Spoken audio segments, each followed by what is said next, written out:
As a young child, Sesame Street was a show that really taught me how to deal with life's daily challenges.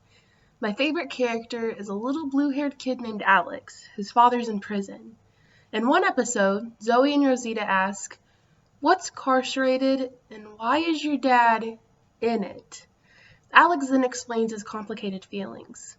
"Sometimes I just miss him, and sometimes I want to cry and scream." Alex doesn't want people to know about his dad, that he broke the law, but the kids around him say that he'll grow up to be just like his dad, and that makes Alex feel ashamed and confused. The episode then follows up with some friendly advice from an adult, and of course an unforgettable song that makes us all wish we were kids again.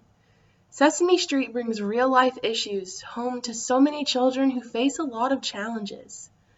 Unfortunately, this character shows a trend among 5 million children who've experienced an incarcerated parent at some point before the age of 18, according to a National Council of Family Relations study from January 2018.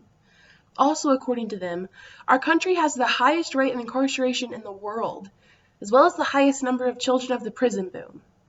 And I happen to be one of them. These children face many more hardships and challenges than most, but we have to make sure that their family structure is by no means their destiny. So let's examine the increasing issues resulting from parental incarceration, the cause for so much heartbreak, and how so many can overcome these challenges. Sesame Street's Alex has a real struggle at home, but unfortunately, his teachers at school may not know it. That's because first, schools struggle to keep students' privacy, even though second, the students really need their support. On average, one student in your classroom of 25 has a parent who's in prison from the previously stated study. The chances are you don't even know who it is. In my 12 years of school, only a handful of my teachers knew of my father's imprisonment. I didn't want them to know, even though I probably needed them to. You don't know who these kids are, because as of February 13th, 2017 District Administration says, these schools keep the information hidden, mostly due to privacy, yet therein lies a hidden problem. These kids are hard for teachers to track and difficult for students and other caregivers to discuss. The lack of a parent role model leads to family instability in the home with new partners moving in and out, causing behavioral problems. Finishing school often becomes a challenge or an excuse for many of these children, explains a September 1st, 2018 Journal of School Health article. Alex is quite in tune with his feelings of sadness and anger. He is a puppet after all, but the cause for this trouble and heartache is much more deep than expected. Parental incarceration can be more traumatic to students than even a parent's death or divorce, and the damage it can cause to a student's education, health, and social relationships puts them at a higher risk of one day going to prison themselves. Unfortunately, the number of these innocent children of imprisoned parents only continues to rise, growing 5 times higher between 1980 and 2015, according to a January 21, 2017 Livestrong article. As I stated before, our country has the highest rate of incarceration in the world.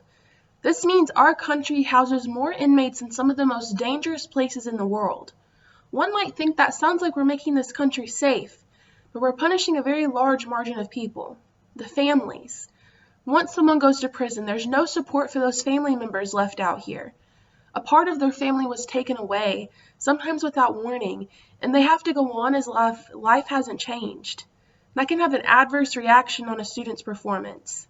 Research is trying to understand the connection between academic success in these children, and finds that they struggle with grief, sadness, and are stigmatized by others around them.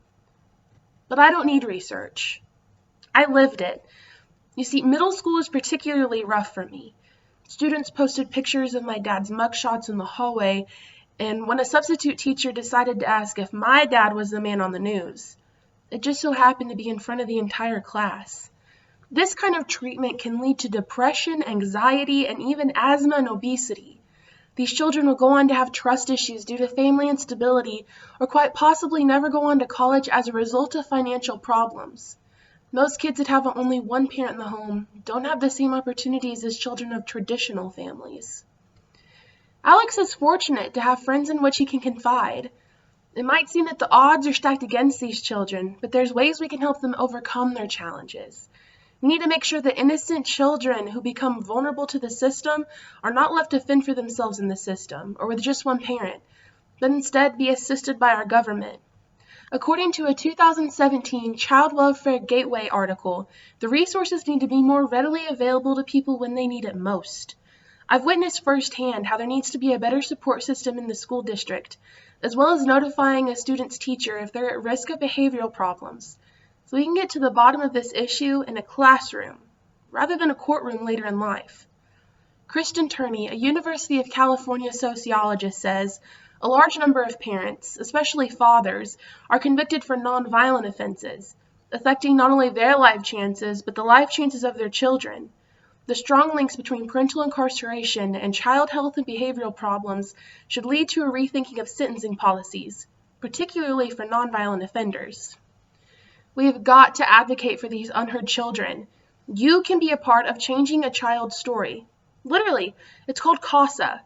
It's a wonderful organization that deals with children who suffer with lots of various things at home, some being incarcerated family members. Or we can reach out to our lawmakers and see what's being done to help these children. The more that we reach out, the more these children are heard. My father came home this summer after us being apart almost 10 years. I'm still navigating our relationship, but I want to show him and those who doubt me that what your family does by no means affects your destiny. We all experience difficulties we must overcome, but for children with incarcerated families, those issues seem overwhelming, affecting their success later in life if they don't have an alternate support system provided for them. I will continue to make my own future by considering a career in politics and staying in other activities that allow me to become the person I want to become, rather than the person I could have become.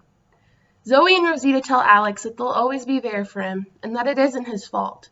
Although Sesame Street isn't real, it has taught us that we can make our own futures, regardless of our parents' past.